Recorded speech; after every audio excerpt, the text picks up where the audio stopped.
Schwartz. I'm standing in for James Williams, who's on research leave this term. This lecture is the Centre's flagship event, and it takes place in memory of our colleague David. And I'm particularly pleased this year to welcome such an international audience, which also includes members of David's family. And I can see you there, Marta, on the screen. So thank you very much for coming. We're hoping to record this lecture and the response this evening, and we hope that that's fine with everybody. And there will be a chance to ask questions at the end. I'm now going to pass on to Professor Ruth Hemus, who is Head of Department for Languages, Literatures and Cultures here at Royal Holloway, and which houses the Centre for Visual Cultures. Thank you very much, Sarah, and thanks everybody for coming. So as Sarah said, I'm head of department, and in this is where we house the Centre for Visual Cultures in languages and literatures and cultures, none of which rolls off the tongue, but there we are. So this is the home of the centre, and I'm really pleased to welcome everybody to this year's David Villaseca Memorial Lecture. This is the 12th year of this event. It's always an important landmark for us in the department every year. First and foremost, because it gives us opportunity to come together as a department and to welcome guests as well, to remember David, including David's family. And, you know, we look back, I suppose, with a sense of sadness at David's loss, which remains with us, but also, of course, fondness as we think about the legacies of his work, and how much it means to people still. And, you know, in last year's lecture, I remember this was really something that came to the fore. But we also look forward each year with a renewed sense of determination to do David proud in upholding and taking forward values that we all shared and that were really important to him, I think. And those would be collegiality, community, curiosity, and inclusivity.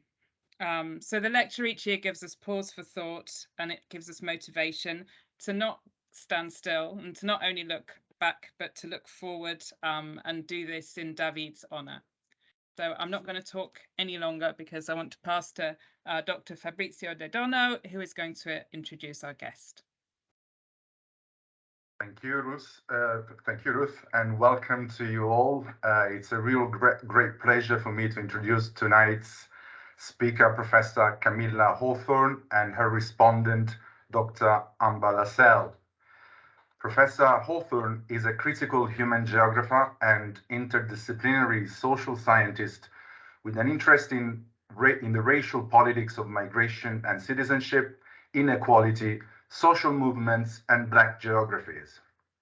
She is assistant professor of sociology and critical race and ethnic studies at the University of California, Santa Cruz, and has written extensively on Black Italy, with particular reference to anti-racist social and activist movements, Black Italian culture and artistic production, but also Black entrepreneurship, especially in the fashion and beauty industries, emphasizing how entrepreneurship has also functioned as a tool to challenge anti-Blackness and xenophobia in Italy. Professor Hawthorne is also part of the Black Mediterranean Collective and a co-editor of the volume The Black Mediterranean, Bodies, Borders, and Citizenship, a book that develops the conceptual framework of the Black Mediterranean as a site of shared histories of racist injustice and Black struggle in the Mediterranean, from colonialism to the present anti-immigration xenophobia. The Black Mediterranean is a concept that obviously builds in part on Paul Gilroy's The Black Atlantic, but also on Cedric Robinson's Black Marxism. In the latter book, in fact, Robinson makes the case that the roots of racial capitalism actually lie in the Mediterranean, and in how the early modern Italian republics established Mediterranean trade networks, including slave labor, that were then developed by Portugal, Spain, and other European colonial powers. Professor Hawthorne, more importantly, is the author of the monograph contesting race and citizenship, youth politics in the Black Mediterranean, published by Cornell University Press in July 2022, which of course forms the basis for tonight's lecture. This is a pioneering book. This is a pioneering book-length investigation of Black politics in Italy, with particular emphasis on the types of struggle for Italian citizenship, which Professor Hawthorne links to the legacies of fascism, colonialism, and institutional racism in Italy, while also considering the multifarious nature of the Black diaspora in Italy. Our respondent tonight, Dr. Amber Lascelles, has recently joined Royal Holloway, and we are very happy to have her with us tonight. She's a lecturer in global Anglophone literature.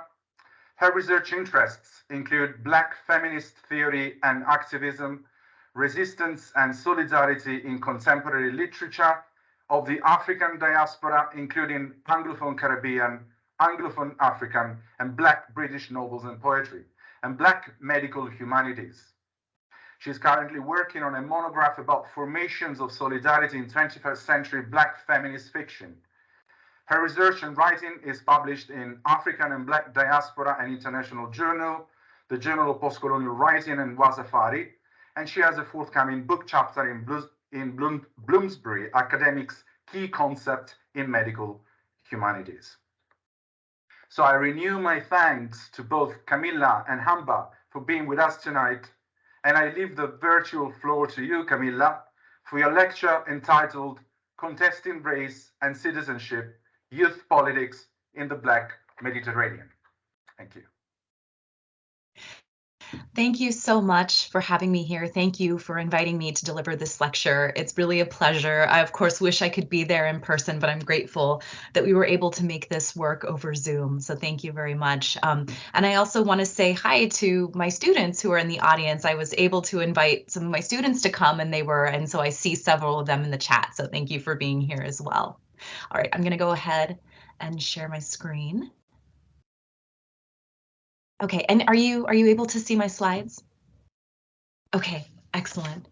So again, thank you all so much for having me here today. The core of my work involves ethnographic and archival research on the Black diaspora in Italy, with an emphasis on emergent Black Italian political mobilizations.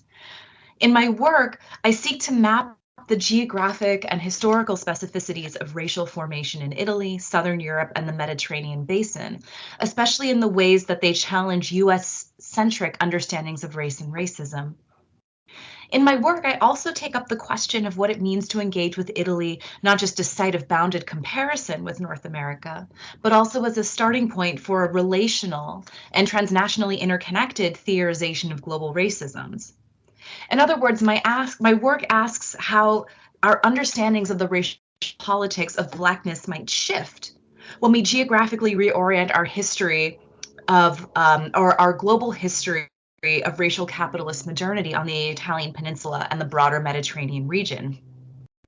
And I argue that this history reveals the inextricability of border fortification, coloniality, and anti-Black racism, and as such, that immigrants' rights and post-colonial struggles must necessarily be part of global resistance against racism and fascist resurgence. So I want to start by saying a little bit about how I came to this work. My work emerges from my own lived experiences, and the way that I think through the relationship between my experience and my research is grounded in feminist praxis. And specifically, the idea that not only are we always knowing from somewhere, but that the spatiality of knowing can be a generative starting point from which to theorize. My mother is a white Italian woman who grew up in the small town of Trescore in the region of Lombardy. And my father is a Black American who was born in rural Virginia and grew up in Oakland. They met when my father was drafted into the US Army and sent to Italy. They married in 1976 and several years later returned to California, where I was born. Our household was bilingual, and I actually spoke Italian before I started to speak English. And since my mother was the youngest of 13, I grew up spending every summer and often winter with her family in Italy. And so, of course, this is all to say that my life has been shaped by a deep connection to both diasporic Blackness and diasporic Italianness. And because my white Italian grandfather fought in the Italian colonial wars in Libya, I'm connected to both the transatlantic slave trade and the history of Italian colonialism on the African continent through these two sides of my family. Over the course of my research, I was struck by the profound resonances between the stories of Black Italians in Italy and my own lived experiences, and their insights ultimately helped me to understand myself and my family in new ways. But still, our Italian Blacknesses, and I say Blacknesses with an emphasis on the plural, didn't always map so easily onto each other. I have the privileges of relatively unfettered transnational mobility that come with an American passport and an elite US institutional affiliation. In addition, I have Italian citizenship thanks to the same descent-based framework of citizenship that has simultaneously disenfranchised so many of my Black Italian comrades. Despite the fact that I was born in California and they were born or raised in Italy, I am an Italian citizen simply because my mother was also born an Italian citizen. Yet another example of the mutual imbrication of race, gender, kinship, and citizenship.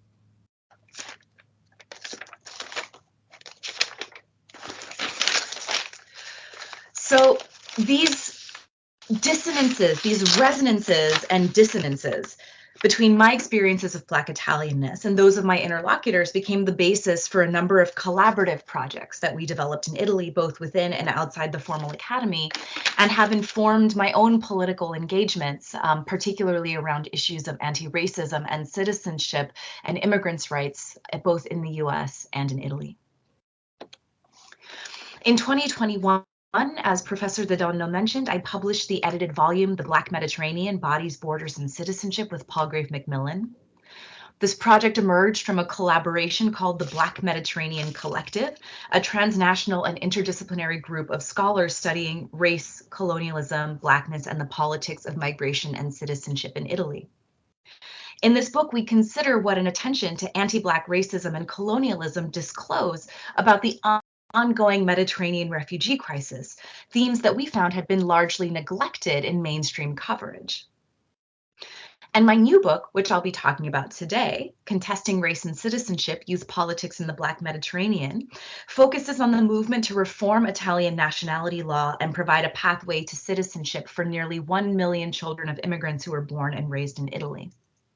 In the book, I ask how and why Black Italian activists have taken up national citizenship as a privileged terrain of struggle over racism in Italy, and what new forms of differentiation and exclusion might emerge in these efforts to expand and reformulate Italian citizenship.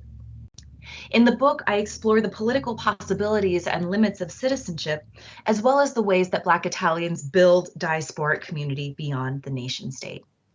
And one thing that I want to add is that I was fortunate enough to have grant funding to be able to make this book available open access. So for those who aren't able to afford to purchase the hard copy version, there's also a free PDF download that is available through the Cornell University Press website. So now I want to read a couple of excerpts from the book that I think give a bit of a framing of the project. And then I want to conclude by saying a little bit about what has changed since I wrote the book and also what I'm thinking about next. On October 7th, 2013, then Italian Prime Minister Enrico Letta declared a national day of mourning. Just 4 days earlier, a 20-meter fishing boat carrying over 500 Eritrean, Somali, Ghanaian, and Syrian asylum seekers from Libya caught fire and capsized just 1 kilometer off the coast of the Italian island of Lampedusa. While all the bodies of the victims were never recovered, by October 11th, it was estimated that the death toll had reached at least 359, making this the deadliest disaster in the Mediterranean Sea since World War II.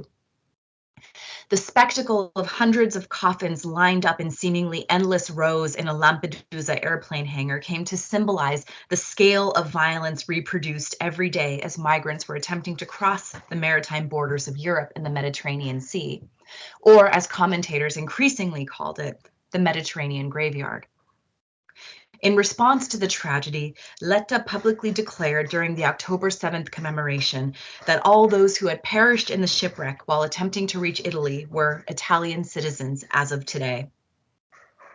But while the dead were awarded posthumous citizenship, what happened to the 155 survivors? They were investigated for illegal entry, which under the 2009 security set immigration law is regarded as a criminal offense. These survivors were shunted into overcrowded detention centers and faced deportation to their countries of origin, all while the European Union began to unveil new plans for a high-tech surveillance system that would track migrant boats attempting to cross the Mediterranean. And in cities and towns across Italy, the children of immigrants who were born and raised there were also being legally barred from Italian citizenship due to a restrictive nationality law that links citizenship to blood descent. In fact, one of the most prominent citizenship mobilizations unfolding in Europe today is the movement to reform Italian nationality law. Italy has among the most restrictive citizenship laws in Europe. Italian nationality is conferred on the basis of jus sanguinis, or right of blood, which has left unrecognized and disenfranchised as many as 900,000 children of immigrants who were born and raised in Italy. This is the place from which my book begins. I ask why and how so many Black Italians have adopted national citizenship as a privileged terrain of struggle over racial justice, inclusion, and belonging. I argue that citizenship, and specifically long-standing debates about the legal inclusion of Black subjects within European polities, is key to understanding the connection between subtler, late 20th century colorblind or cultural racisms and the resurgence of overt racial nationalisms in the last decade. In the wake of World War II, after the horrors of fascism and subsequent international campaigns to challenge the myth of race, racism and racial nationalism did not simply disappear. Instead, they were re-embedded within the seemingly race-neutral apparatus of national citizenship. But rather than asking whether citizenship is inherently good and just or bad and unjust, right, on the one hand as the highest legal principle and a path to rights and inclusion, or as an apparatus of racial exclusion and a form of liberal accommodationism, in the book, I'm more interested in the political work that citizenship does. National citizenship, I argue, is a powerful yet often overlooked crucible within which racisms are being reproduced and reconfigured, new racial distinctions are articulated, and the constitutive exclusions of liberalism are laid bare. As such, the new Black Italian politics point to the many contradictions at the heart of the liberal project and of citizenship itself.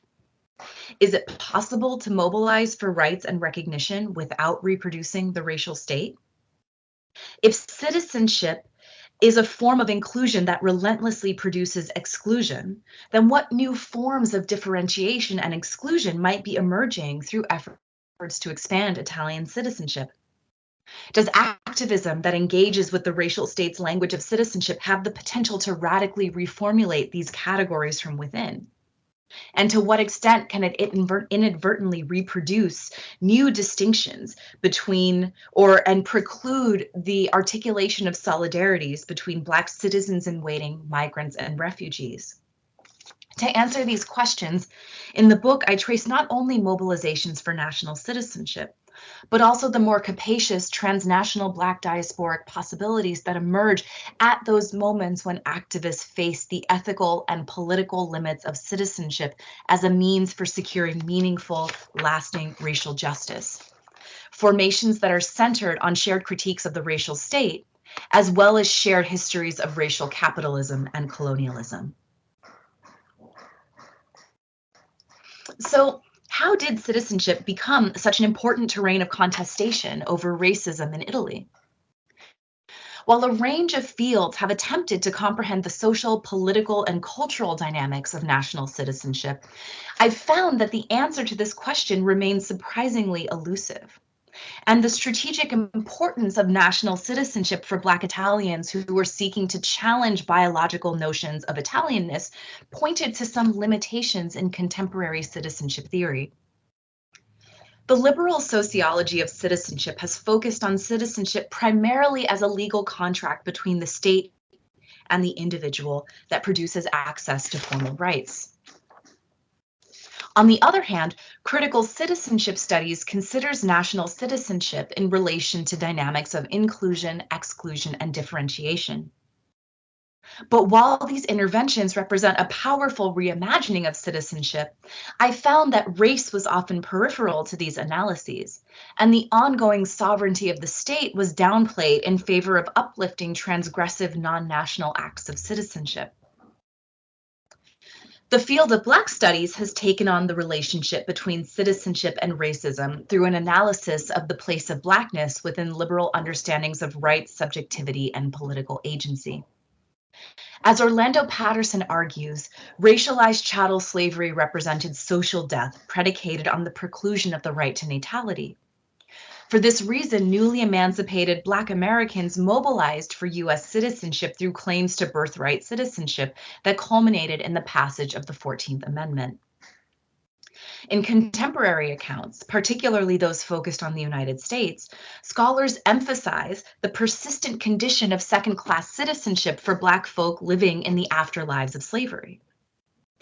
But if we move to a different geographical context, Black European studies has instead emphasized a normative claim, and specifically the normative claim that Black people in Europe should be recognized as national citizens rather than as migrants.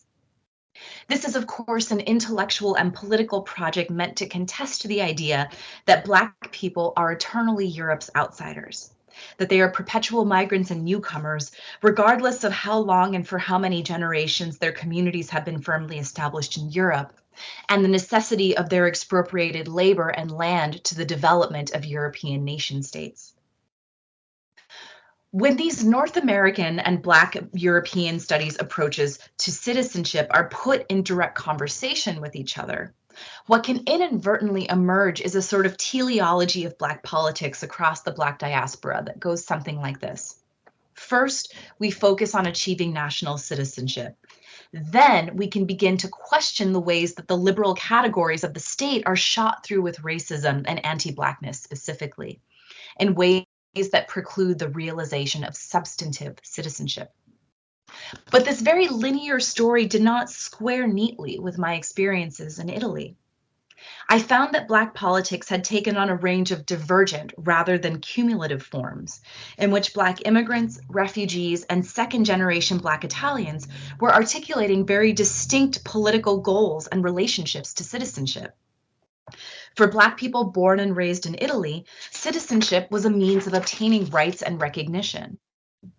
For refugees, it functioned as a strategy of racial filtering and exclusion on behalf of the Italian state. In a 2009 Instagram post, the Italian-Ghanaian writer, curator, and medical student Theophilus Marbois highlighted what is at stake in Black Italian struggles for recognition through this clever remixing of a James Baldwin quote from Notes of a Native Son. In the original James Baldwin quote, he writes, "For the history of the American Negro is unique also in this, that the question of his humanity and of his rights therefore as a human being became a burning one for several generations of Americans, so burning a question that it ultimately became one of those used to divide the nation." Theo slightly altered the quote to read, "For the history of the Black Italian is unique in this, that the question of his citizenship and of his rights therefore as a citizen became a burning one for several legislatures, so burning a question that it ultimately became one of those used to divide the nation." Marbois' reformulation is especially poignant because the original text is, in fact, an excerpt from Stranger in the Village, an essay that Baldwin wrote about his experiences in a small alpine town in Switzerland just about 4 hours from Milan. Baldwin describes a town where no Black man had ever set foot, on a continent where the Black man as a man did not exist, except as an abstraction geographically bounded to Europe's colonies. For Baldwin, this observation is what distinguishes Europe from the United States, where even as a slave, the Black man was an inescapable part of the general social fabric, and no American could escape having an attitude toward him. Marbois' engagement with Baldwin thus provides a subtle yet loving and reparative disruption of the comparison at the heart of Stranger in the Village. Marbois suggests that Blackness has long been central to Italian understandings of citizenship, and indeed that it is precisely the invisibilization of the Black man in Europe, to use Baldwin's language, that has systematically externalized Black communities as foreign to European nation states. By linking Baldwin's analysis of rights, humanness, and Blackness to the Italian context, Marbois also helps us to see how citizen in Italy effectively functions as a racial proxy for the category of human. In these ongoing struggles for citizenship, Black Italian activists have made use of shifting alliances and tactical engagements with the state for purposes that may include, but also extend beyond the objective of nation-state recognition. Their relationship to citizenship is continually in motion. Black Italians alternatively accept the terms of nation-state citizenship and sometimes reject them outright. They also stretch the discourses and practices of citizenship in the sense of Fanon's famous stretching of Marxist analysis.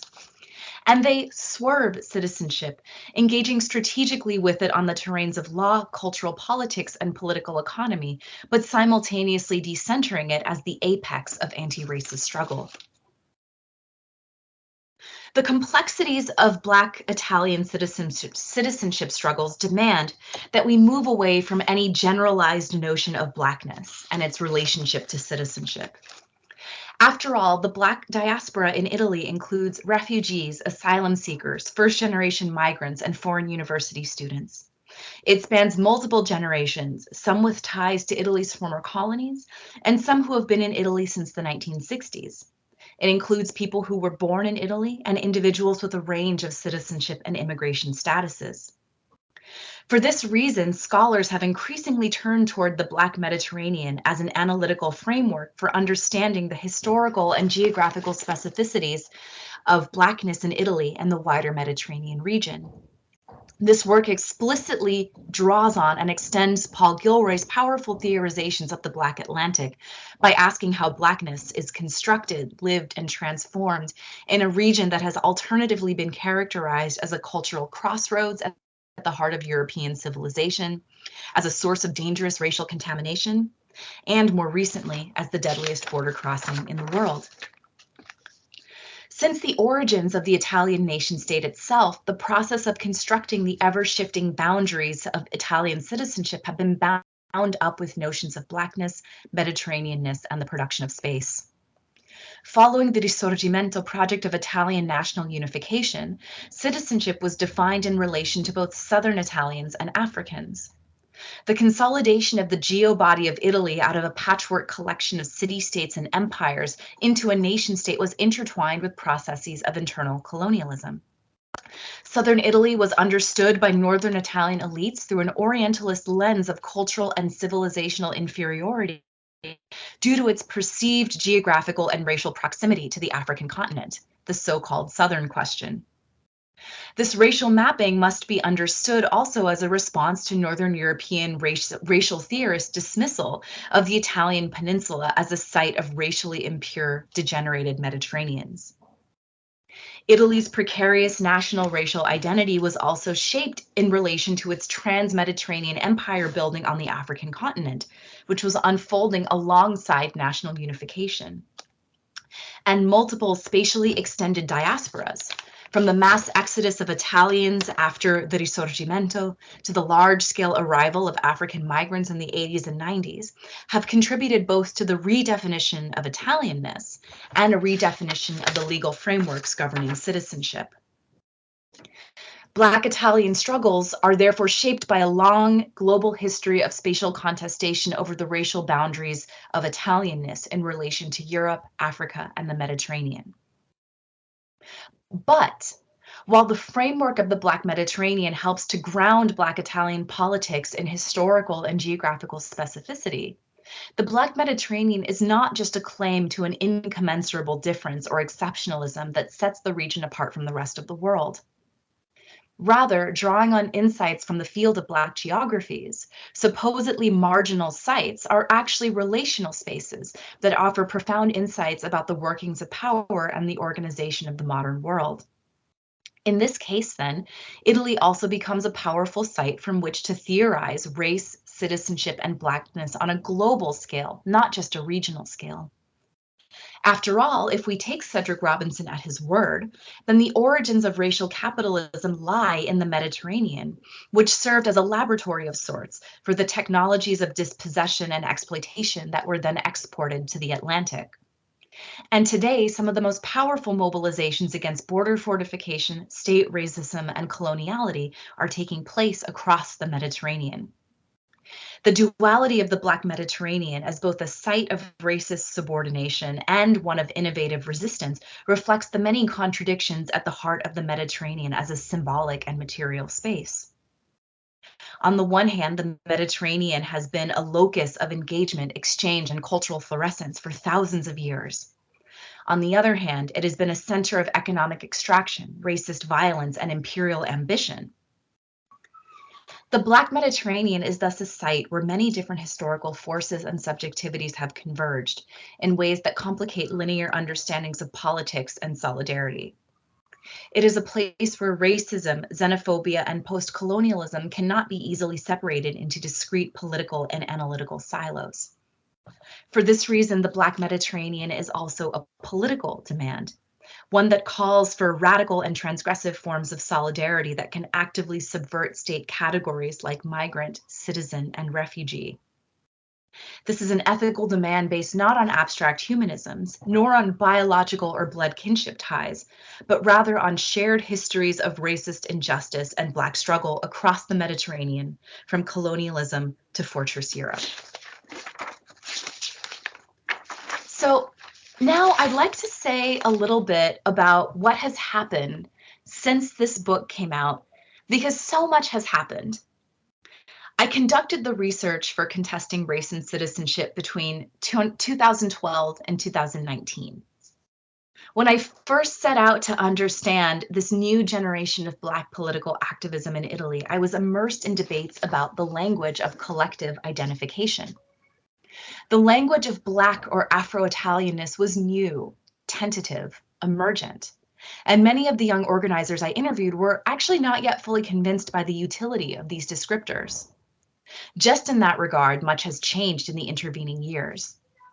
In 2019, for example, a group of Black Italian women penned an open letter to the Corriere della Sera's Style magazine in response to racist imagery depicting a young Black girl seated at the feet of Milan's Mayor Beppe Sala. The authors introduced themselves as Donne Nere Italiane, Black Italian women, and each signed their names with Donna Nera, or Black woman, in place of an institutional affiliation. Even between the time when I finished writing Contesting Race and Citizenship and when the English version of the book became available for purchase in the summer of 2022, new activist figures, debates, and mobilizations and campaigns had already emerged. From the Cambierai campaign addressing the ubiquity of anti-Black language and imagery on Italy's national television broadcasting channels, to the 2020 Black Lives Matter protests in Milan and their reverberations. Indeed, as I was writing, I agonized over where and when to end my book, because each time I finished a draft of the book's conclusion, it seemed that there was something new to consider. Still, despite the temporal limitations of the text, I hope it continues to have usefulness as an archive, as an account of a conjunctural moment when a new generation of Black Italian activists emerged in the midst of a rising tide of xenophobic nationalism to challenge the anti-Black racism and coloniality at the heart of the Italian project itself. Again, a time capsule. Yet, in another sense, in a deeply infuriating sense, this book is evergreen. I'm currently working with Astarte Edizioni on the publication of an Italian translation of the book, scheduled to launch next year. The book, just as an aside, will be translated by Marie Moisset, an Italian-Haitian scholar among whose other translations include Women, Race and Class and Blues Legacies and Feminism, both foundational texts by the great Dr. Angela Davis. And Marilena Delli Umuoza and Angelica Pesarini have generously agreed to contribute their reflections on the book in the form of a preface and an afterword. As part of the translation process, I had to return to the book to write a new introduction. The Italian government collapsed in the summer of 2020, and the resulting September 25th, 2022 snap elections culminated in the victory of a center-right coalition government led by Prime Minister Giorgia Meloni, who is widely regarded as the most far-right Italian head of government since Benito Mussolini, who, should be noted, Meloni has publicly praised as a great leader. The government collapse took with it the most recent attempt at a reform of Italian citizenship law. That proposal, known as Ius Scholae, would have provided a path to citizenship for the children of immigrants who were born or raised in Italy, or arrived before the age of 12, have legal residence, and passed at least 5 years of school in Italy. While this proposal would have been an important step toward expanding citizenship rights, Ius Scholae also resurfaced challenging questions about the possibilities and limits of citizenship similar to the ones that I traced in contesting race and citizenship. The Partito Democratico's posters for Ius Scholae included slogans like "Chi studia in Italia è italiano, Ius Scholae per I bambini che vanno a scuola con I nostri figli." This translates to, "Whoever studies in Italy is Italian, Ius Scholae for the children who go to school with our children." For one, it's worth noting that this is a notable departure from earlier slogans like "Chi nasce in Italia è italiano." In other words, the slogan has changed from "Whoever is born in Italy is Italian" to "Whoever studies in Italy is Italian." Why should citizenship be earned through schooling, rather than being a right based on residence or birthplace? And also, who is the "our" in the phrase "our children"? What notions of Italianness are being reproduced through this new formulation of citizenship? And Black people in Italy continue to face deadly violence. Willy Montero, a 21-year-old Cape Verdean Italian, was beaten to death by a group of white men in Rome in 2020 while coming to the defense of a friend. Alika Ogorchukwu, a disabled Nigerian street vendor, was beaten to death by a white man in Civitanova Marche in 2022 in front of a crowd of bystanders who did not intervene on his behalf. And lest we succumb to the myth that police and carceral violence are merely American problems, numerous cases of racial profiling and brutality at the hands of Italian police have circulated across traditional and social media just in the past several months. Perhaps most prominently, the case of professional footballer Timoe Bakayoko. These stories do not even begin to exhaust the toll of physical violence and death unleashed on Black people in Italy during just the past 2 years. These stories are not aberrations. As Wissal Hubabe and Marie Moisset argue, there is nothing exceptional about the murder of Alika Ogorchukwu in a country where more than 40 racist murders were committed in the last 40 years, not counting the survivors of supremacist attacks, beatings in prisons, in the centri di permanenza per il rimpatrio, or in places like the Levante police station in Piacenza. And yet, my book was never meant to be solely an inventory of Black suffering and death. As Robin D.G. Kelly reminds us, reducing Black people to mere fungible and violated bodies only reproduces our dehumanization. It ignores the ways that we have continued to create communities, forge new cultural forms, engage in radical resistance and struggle, and dream more free and just worlds, all in the face of enslavement, colonialism, racist aggression, and border violence. We must acknowledge the ongoing apocalypse of Black oppression, honor the names of those we have lost, and hold tight to the insight that Blackness has always exceeded suffering and violence. Perhaps naively, I believe that we are in a time of incredible possibility. This might seem like a naive assessment in a conjuncture characterized by a global resurgence of fascist politics and racial nationalism, the brutal fortification of borders, the intensity of economic inequality and precarization. This decade is often referred to as a crisis, as a Gramscian interregnum in which an existing social formation is crumbling, but a new one has yet to take shape.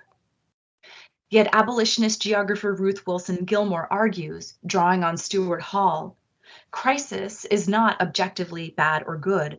Rather, it signals systemic change whose outcome is determined through struggle. In other words, the outcome of this moment of crisis is neither fixed nor predetermined. We have the opportunity to prefigure a better world out of the ashes of the old through collective struggle. And in that sense, what is happening in Italy has far-reaching implications. Black Italian struggles for racial justice are crucial for understanding how to resist the forces of racial capitalist nationalism that are shaping our world today, underscoring the necessity of forging connections among diverse struggles for justice. So before I conclude, I just want to say a few words about what I'm working on next. I'm working on 2 book projects at the moment. The first, which is actually in production as of a few weeks ago, is a co-edited volume that I'm working on with my colleague, Jovan Scott Lewis, called The Black Geographic Praxis Resistance Futurity. And this edited collection features a group of essays that explore Black struggles for liberation across a wide range of historical and geographical terrains, such as urban displacement, environmental degradation, and border fortification. Additionally, I'm now laying the groundwork for a book tentatively titled Black Mediterranean Geographies of Abolition, which considers the connections between Black liberation struggles in the United States focused on policing and prisons, and Black struggles in Italy focused on access to citizenship and the dismantling of deadly border fortification. I've developed the conceptual scaffolding for this project through a series of collaborative writing projects with my longtime collaborator Angelica Pezzarini on Black Lives Matter in Italy for Jacobin Italia and Public Books. My goal with this new project is to tell an interconnected global story about anti-racism mobilizations across the Black Mediterranean and Atlantic diasporas that are connected by technologies of displacement and confinement, as well as creative strategies of resistance and world making. Thank you very much.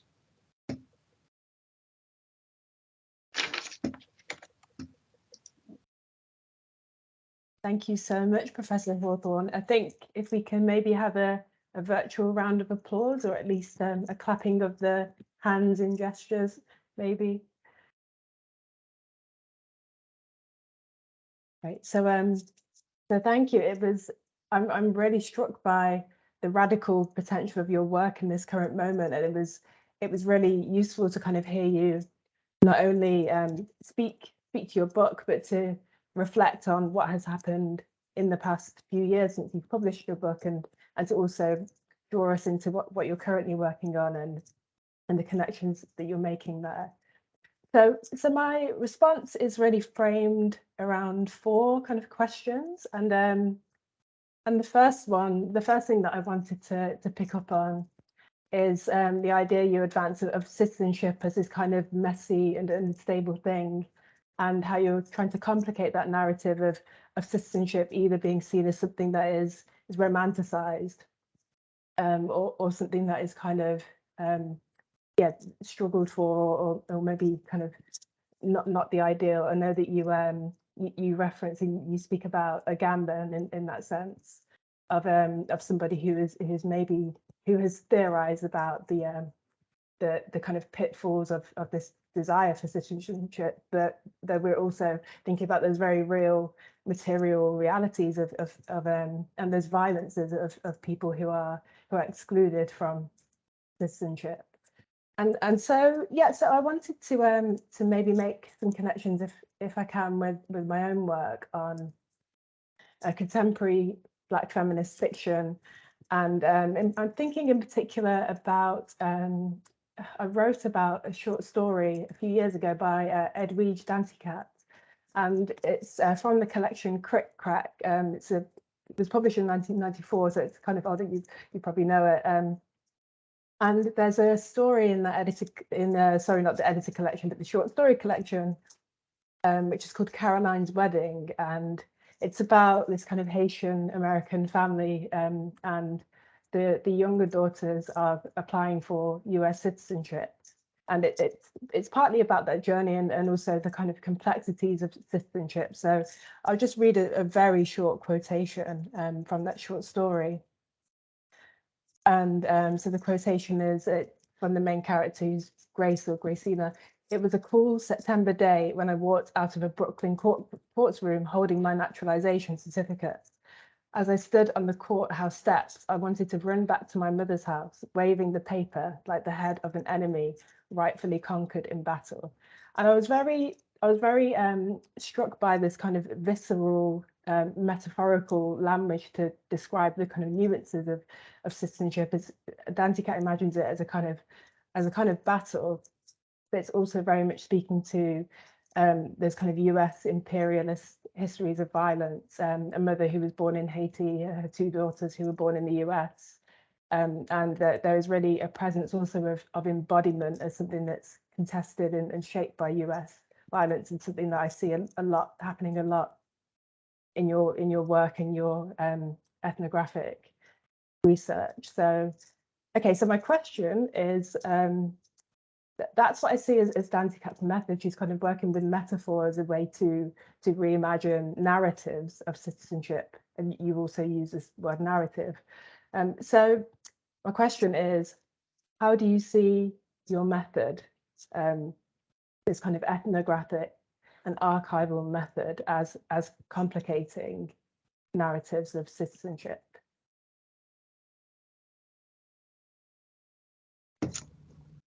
Should I go ahead and respond? Okay. Thank you so much for that incredibly close and generative reading of my work. It's really a pleasure. When I'll just say briefly that when the book was released and it actually came out a month earlier than I was expecting, and this is my first monograph. There's just this intense anxiety of sort of what kind of lives it will have once it's out of your hands and out in the world. And so I learned so much from the ways that other people have read my book and the connections that they forge and the questions that they ask from the book. So that I've learned so much from these kinds of conversations. I'm really grateful for your reflections. And I want to say a couple things before I answer your question about method. The first about, complicating the question of citizenship. And, maybe this also speaks a little bit to my method in a roundabout way. But when I started the project, I actually was not planning on doing a study of citizenship. I came to this work because I had a long background of doing research on the African diaspora in Italy. And I had learned about this citizenship reform movement, and through that became aware of this generation of Black Italians who were around my age, who were mobilizing for recognition as Black, using this language of we are Black Italian, we are Afro-Italian, in a way I had never seen before. And I really wanted to explore that. And I was, for a while, trying to avoid talking about citizenship, because of my own particular political leanings, right? I have a deep skepticism of citizenship and of the exclusions, right, that it produces. But what I found is that every time I would conduct an interview with someone, sit down and have a conversation about what it meant to be Black in Italy, the conversation would inevitably return to the question of citizenship. And so that, I think, is sort of an example of the way that I allow my research to be guided by the complexities of the field, right? Rather than going out there looking for a particular story, right? To allow myself to be moved by the complexity of what I'm seeing, to allow conversations to shift the direction of my research. And in fact, one of the best pieces of advice that I got from one of my advisors when I was doing the dissertation research that became the basis for the book was to not run away from the confusing parts, to not run away from the contradictions. And citizenship was this contradiction for me, because on the one hand, I could see all the ways that it was producing exclusions. And at the same time, it was so important. So rather than avoiding that problem altogether, that became the question itself. What are the meanings that these activists are making of citizenship, even with full knowledge of all the ways in which it has limitations as an apparatus? And, to be perfectly honest, I learned so much more from sitting in on these activist conversations about citizenship than I learned from reading Agamben. For those of you who don't know, in the book, I talk about this open letter that Agamben wrote that was only ever published in Italian, which I think sort of says a lot about scholarly practice and ethics and the politics of translation. So there was a petition that had circulated in, I think, around 2017 at the height of the citizenship reform movement, where activists were trying to get signatures from high-profile Italian figures and intellectuals in support of this reform of citizenship law toward more of a birthright-based citizenship. And for some reason, Agamben's name was accidentally added to this list, and this infuriated him. So on his personal blog, he wrote this post in Italian that was called "Why I Voted No." I'm sorry, why I did not sign the appeal for Ius Soli. And what he wrote was effectively that no one should be automatically conscripted in a state's juridical political apparatus, effectively that citizenship is the problem, not the solution, that maybe this approach makes sense in the case of stateless people, but, aside from that, he just found it difficult to support this. And to me, that opened up huge questions, because on the one hand, I am sort of sympathetic to this argument that, citizenship is a tool of control, of filtering, and of exclusion. But at the same time, to throw almost 1 million youth of color under the bus in the service of a set of abstract political ideals without grappling with the contradictions of how these politics play out on the ground seemed incredibly short-sighted. And as I say, slightly tongue-in-cheek in the book, it's not as though Agamben volunteered to give up his own citizenship in a display of solidarity. So it was those contradictions that really kind of drove me to think about all these different contradictory meanings of citizenship, rather than, going solely to the, if you mobilize for citizenship, you've been duped by liberalism, or citizenship is the highest goal of politics. The real story is so much more complicated. I also wanted to thank you for mentioning Edwidge Danticat, who I also talk about in the book, because one of the kind of theoretical points of connection that I found so useful in my work, I learned so much from Caribbean theorizing in sort of developing my own understanding of the Black Mediterranean. Because in a lot of ways, I think the Caribbean and the Mediterranean have been are similar sorts of symbolic spaces, right? They're these sort of sites of oceanic interconnection that have often been romanticized as spaces of mixing. In the Caribbean, right, we have hybridity, creolization, métissage. But on the other hand, right, it's a mixing that is actually born of histories of violence and expropriation. And so thinking about the way that Caribbean theorists work with the history of the Caribbean to think about the ways that people forge durable new ways of being and community in the wake of histories of violence became really useful for me in thinking about the Mediterranean. Additionally, what I found really useful is the way that so many Caribbean political economists, right, and there are so many political economic theorists, right, who are thinking with and from the Caribbean, most notably, of course, for me, C.L.R. James, where he basically writes that that Haiti, on the eve of the Haitian Revolution, that society was in essence a modern society, and that the plantation was a factory. Right. So he's reorienting the history of global capitalist modernity on the Caribbean. And I see that as very similar to the project that those of us who do Black Mediterranean studies are trying to do. And again, doing another kind of geographical reorientation on the Mediterranean, but not the kind of Eurocentric historiography of the Mediterranean that whitewashes the Mediterranean and upholds it as the center of European history, but rather a rereading of the Mediterranean in the spirit of Cedric Robinson, who says, if we want to understand racial capitalism, if we want to understand the transatlantic slave trade, we actually have to go back to Genoa, and we have to go back to histories of Mediterranean slavery. So I'm grateful that you made that connection, because I thought a lot with Caribbean writers, theorists, scholars, political economists as I was working on Italy.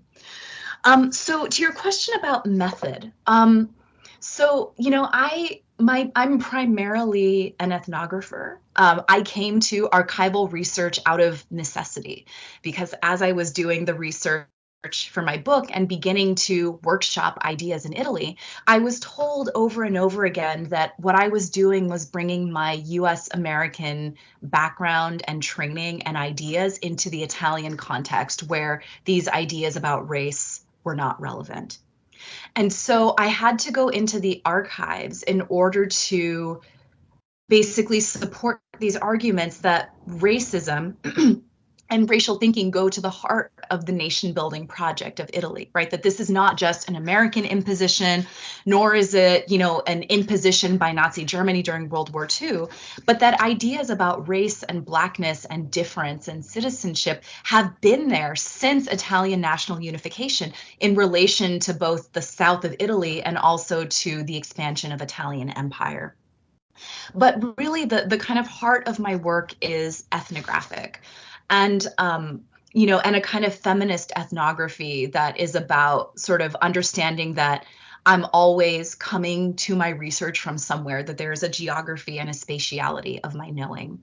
And so for me, that became very helpful because I was able to come to this work and to my conversations and friendships and comradeships with my Black Italian comrades through a kind of mutual curiosity that was really about trying to understand where our experiences of Black Italians intersected and where they also diverged, right? So every interview, every conversation really ended up being more of a dialogue where I would ask questions and then they would ask questions to me, right? Well, what is it like in the United States? What are the differences that you see? And we would really think together. So I wouldn't go so far as to say, because sometimes people say, well, Camilla, you are Black and you're Italian, so that must have given you access and people immediately warmed up to you because you're just like your interlocutors. That also papers over really important differences of power because, like I said, I have dual citizenship. I have a US passport. I have these US academic institutions that allow me to move through different spaces. But that wasn't a downside, right? But rather those differences, right, actually were really illustrative, right? So depending on, let me, how do I say this? So I took notes on everything, right? Depending on who I spoke to, I was racially coded in different ways. At times, I was read as a Black Italian. At other times, I was read as an American researcher. At other times, I was read as an African American. And all of those moments of recognition or misrecognition said something about the ideas of citizenship and belonging and identity that were at play in a particular context. Right. So all of those things, right, in a way, it's sort of like my body became like a sensing apparatus, right, in addition to the kind of speech acts of interviews and conversations and the kind of visual observation at events. I was able to use my presence as a way to kind of reflect on how notions of Italianness and Blackness were being constructed and challenged in different places. So always trying to be very aware of my positionality, but not in a way that pays lip service to positionality, but that actually really internalizes that as part of the process of theorizing. Thank you for answering that question. I think picking up on this idea of archives, because whenever I think of archives and kind of Black transnationalism, and especially like a kind of Black feminist method, my first thought is always Audre Lorde. And yeah, I'm kind of hoping to go to her archive in Berlin because of all the such important work and these generative conversations that she made with Afro-Germans in the early to mid 80s. Yeah, so I think that you've actually spoken to this quite a lot in your reading from your book, and but I maybe wanted to. It's such a broad subject that I wanted to pick up on it a little bit more. So Audre Lorde kind of said in Audre Lorde's vision of transnational Black feminism, she was talking about women who, quote, use Black as a symbol of resistance, who are intimately connected because our oppressions are rooted in the very same systems. So I wanted to ask if you could speak even more to how you see Blackness as a kind of mobilizing, claiming of identity, and in the particular struggle for citizenship in Italy, but maybe even speaking to your more contemporary book projects that you're working on, if that is relevant in any way, this kind of idea of Blackness as mobilizing. And sorry, one other part to that question, and are there any kind of, as well as it being something that's generative, are there any tensions you see happening in these kind of movements or activist spaces that I think are also really important to pay attention to?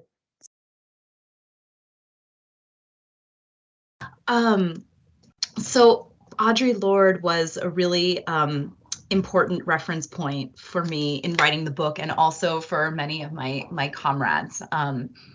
One of the projects that I worked on when I was in Italy was working with some comrades to create a Black diasporic kind of guerrilla translation collective, because one of the things that we were finding was that work from Italy by Black Italians was not sort of circulating globally, and at the same time, a lot of kind of foundational Black radical texts were not being translated into Italian. And so many of my comrades expressed to me, and this was back in 2016, so a lot has changed, that they felt sort of cut off from the circulation of diasporic resources, you know, from so much of the conversations that were happening because of language. And this is something that Brent Hayes Edwards talks about in his book, The Practice of Diaspora, right? The political significance of language and translation in forming diasporic political community. And so, you know, as we were organizing for our first meeting, there were some Audre Lorde quotes that, you know, were circulated as a kind of point of inspiration for what we were doing, also in recognition of kind of the work that Audre Lorde was doing in, you know, trying to help facilitate the sort of articulation of an Afro-German collective identity. So to the question about the, you know, the sort of Blackness as a political identity, and I realize that phrasing can be a bit fraught speaking to a UK audience where there's so much debate about the term political Blackness. So I don't want to step into that. But I think it's interesting to see how the conversation about the utility of the term Black or Afro has changed. So, you know, this is a term of, these are terms of collective self-identification that have been taken up largely by the children of immigrants who were born and raised in Italy who are of African descent. And the generation of their parents, right, tended to identify more strongly with their country of origin, right? You know, we're Nigerian, we're Ghanaian. And in fact, you know, there's this legacy of these sort of national organizations, like, you know, the National Union of Nigerian Organizations in Italy. For many of the people I spoke to, they told me a kind of story of growing up having identified primarily as Italian because, you know, born in Italy, speak Italian, go to Italian schools, but then kind of butting up against this moment where they realize that while they see themselves as Italian, their peers, their classmates, their teachers don't, right? It could be, you know, being called out in school to, you know, tell us what you think about Africa, or, you know, it could be coming home from an international field trip and having to go through the non-EU citizen line when all of the classmates get to go through the EU citizen line. That, you know, kind of, and then as, you know, people who went through these shared experiences begin to meet each other, realize that there are these shared experiences of Blackness that actually in many ways transcend the national categories that were so deeply meaningful to the generation of their parents, right? And so what's interesting is that, you know, with most of the people I speak to, they oscillate between identifying as, for example, Nigerian Italian, Ghanaian Italian, and also Black or Afro-Italian, depending on the context. Because, right, there are times when they want to really emphasize that there is still this connection, right, to a home country, right, there's ancestral connection, right, to the country of origin of the parents, and they don't want to deny that. But at the same time, Blackness or Afro-Italianness becomes a way of marking both the kind of imposition of racialization on them, because, you know, the average racist Italian doesn't know if someone is Nigerian or Somali, but also as a way of marking a shared set of lived experiences and marking a shared set of political commitments, right? And so in that sense, Blackness has emerged as a really powerful category for mobilization that also is about linking up to struggles that are much wider and broader than the Italian nation state itself.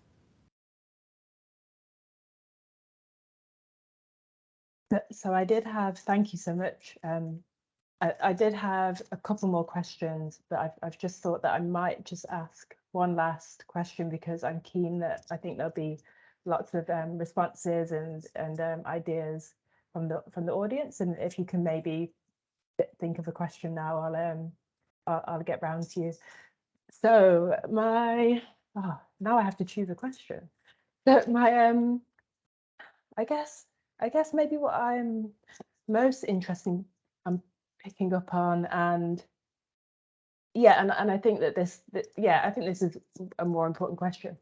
So how do you see these ideas of healing or hope kind of playing out in these communities of activists organizing for citizenship? And I wanted to kind of connect that question back to Edwidge Danticat's short story, in which she's kind of employing this metaphor of citizenship as a battle, but another metaphor that she's using is kind of Haitian cultural identity, and maybe I'm thinking of culture in the kind of Stuart Hall sense, as something that is that can be invoked in the diaspora. There's this moment where they take so one of the characters who is kind of experiencing pains, and psychological and physical pains, takes a bath in these kind of leaves from Haiti. It's kind of mysterious. It's not really clear what's happening, but it's these kind of rituals that are used as a way to feel some sense of healing. And so I'll leave it there. How do you see this idea of healing playing out, if at all, in these kind of communities? Thank you. And I actually realized there was something else I wanted to say in relation to your last question about Black identity that I want to add, because I think it's important, and it just totally leapt from my mind, is that even when, you know, we talk about Blackness as a kind of shared political identity, I think that it's also really important to recognize that it's not necessarily horizontal. I think that there's often an idealization of diaspora, and the messy reality is that there are sort of power differentials among diaspora communities, right? This is something that I learned from reading the work of Jacqueline Nassy Brown and her work on Black Liverpool, right? That we also have to be aware of the asymmetries in diaspora. And particularly in the Italian case, you know, the asymmetry is sort of grappling with American Blackness as a kind of global center of gravity in terms of determining what the scope and shape of Blackness is, right? And, you know, you know, that includes even the US as a kind of center of gravity for work and theorization in Black studies, right? Which then shapes the kind of theories and concepts that sort of achieve global circulation and gain currency.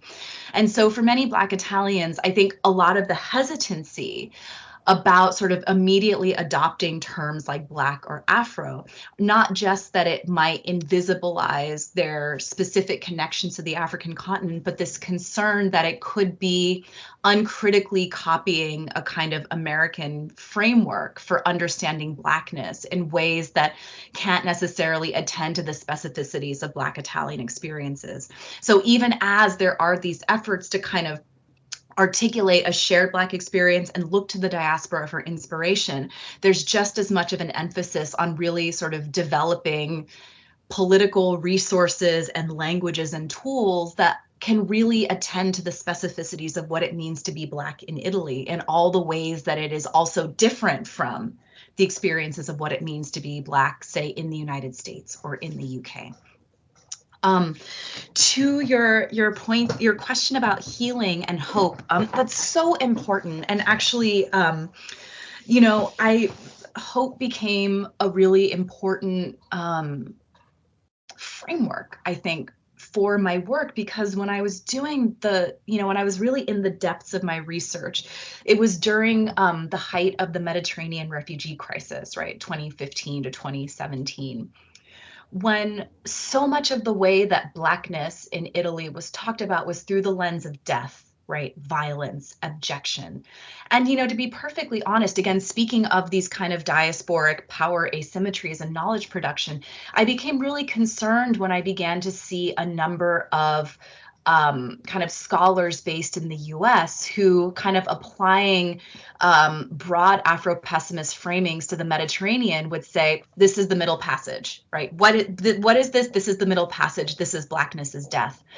And, one, I don't think that the Mediterranean is the Middle Passage. I can sort of say more about that. But I also am so kind of, I have reservations about a framing of Blackness, and particularly Blackness in Italy, as solely tethered to death, violence, abjection, and violation. And that really is because I was spending every day with activists who were working to show that they are Black in Italy, that their communities have been there and are living and thriving and engaging in cultural politics and transforming and creating spaces, right? And so to only kind of emphasize the death, right? Like I said in my talk, right? We have to honor the dead. We have to speak their names. And we also have to understand that Blackness in Italy exceeds death.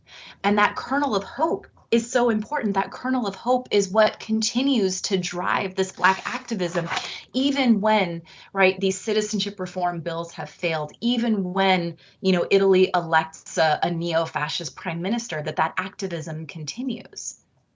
And, one of the things that I found really inspiring are the emerging conversations that are happening about Black mental health in Italy right now. There are very few Black mental health practitioners in Italy, but those who are active and practicing are doing such important work. And I think, thinking about sites of healing, right? That is a really major one. Having to, there's a reason why so many young Black Italians have been leaving Italy in droves, right, for the United States, for the UK, even for, various countries in West Africa. And part of it has to do with the psychological toll of undergoing state racism and everyday microaggressions. And so these conversations about self-care and mental health are hugely important.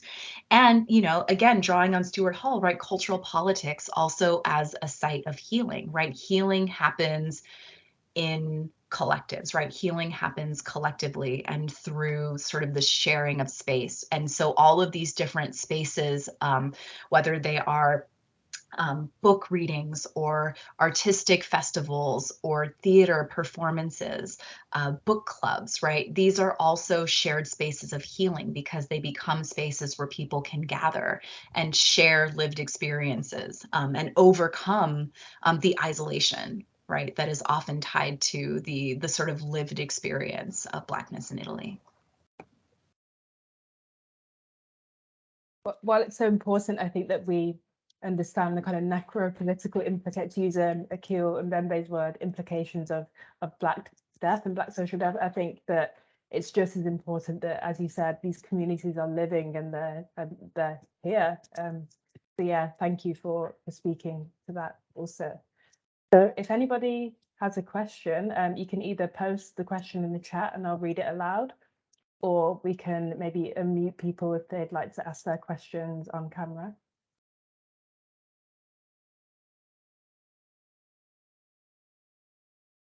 Not sure if anybody has their hand raised, but I can't see any hands raised. Let's see.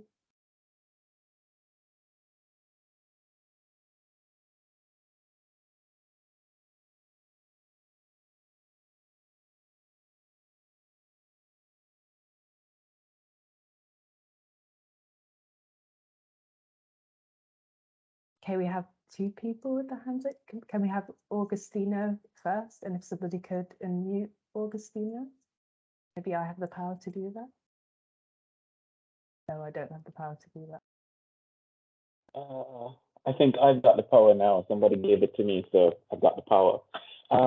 So I want to just say, Camilla, thank you so much for your brilliant presentation, and Amber for your most instructive questioning or reactions to the presentation.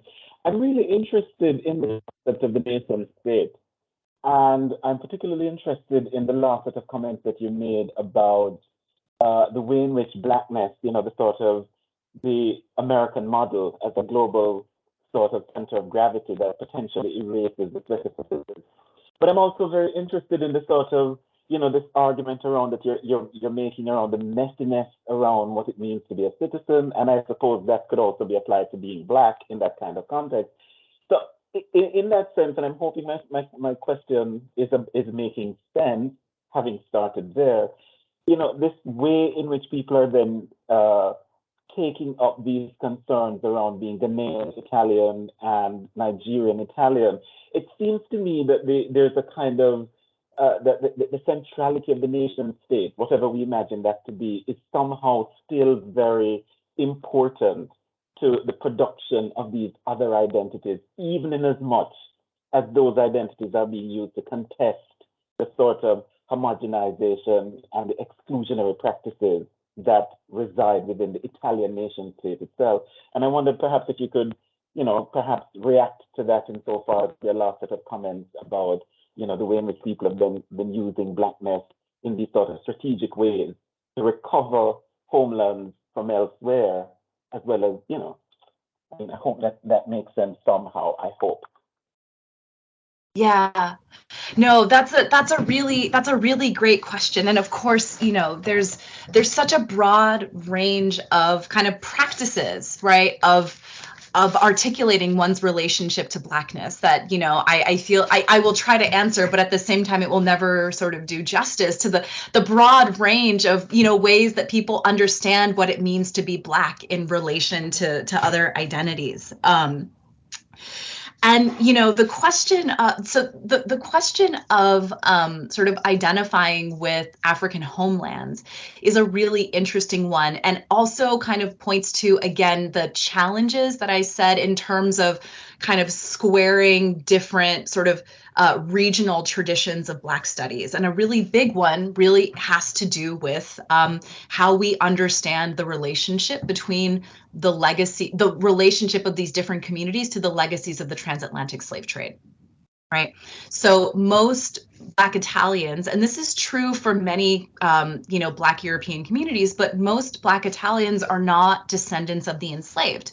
This is, of course, different if we're talking about, people like me who are half African American. There are actually a lot of us in Italy, or folks who are Afro-Latinx Italians.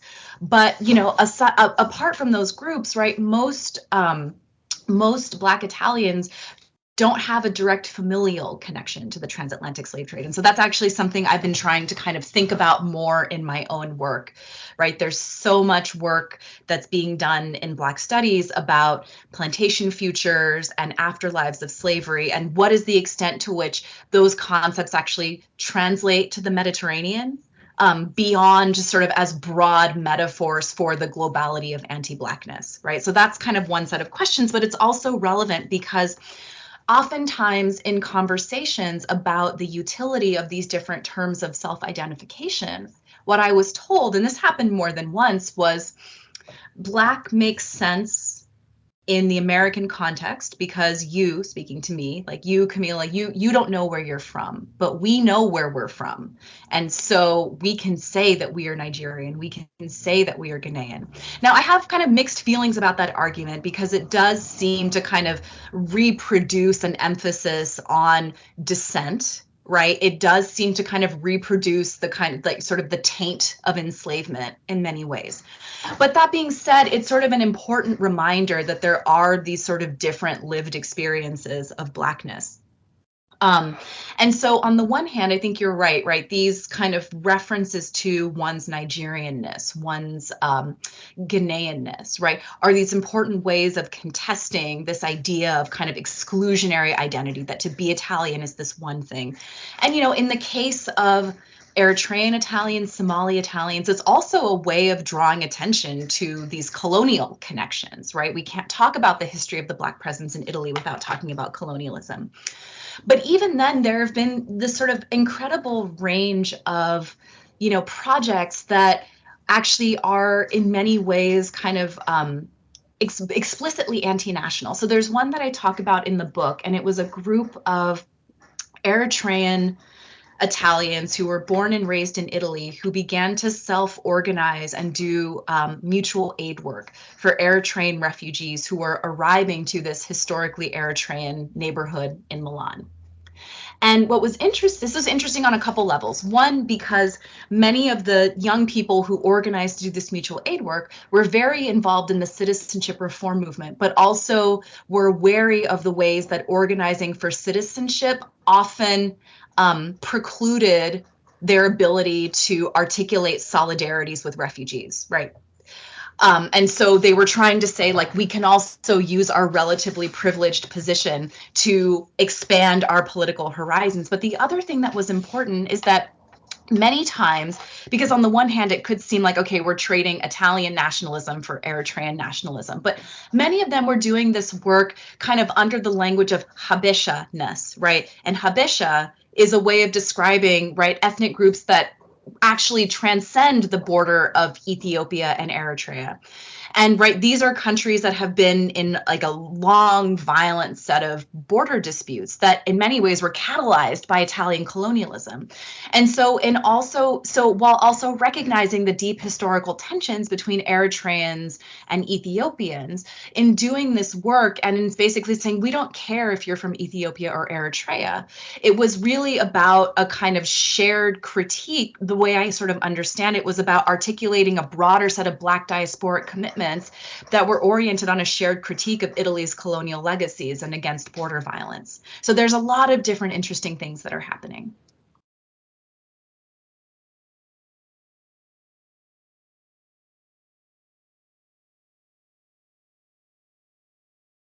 Camilla, I'm so struck by how kind of capacious and broad your work spans. So many of these conversations that many of us in the room have been having about kind of Black diasporic politics and methodologies also. So thank you. I do have one last question, but it's also a big question. So I'm keen to kind of see if the audience has any other questions that we might want to post in the chat before I. Yeah.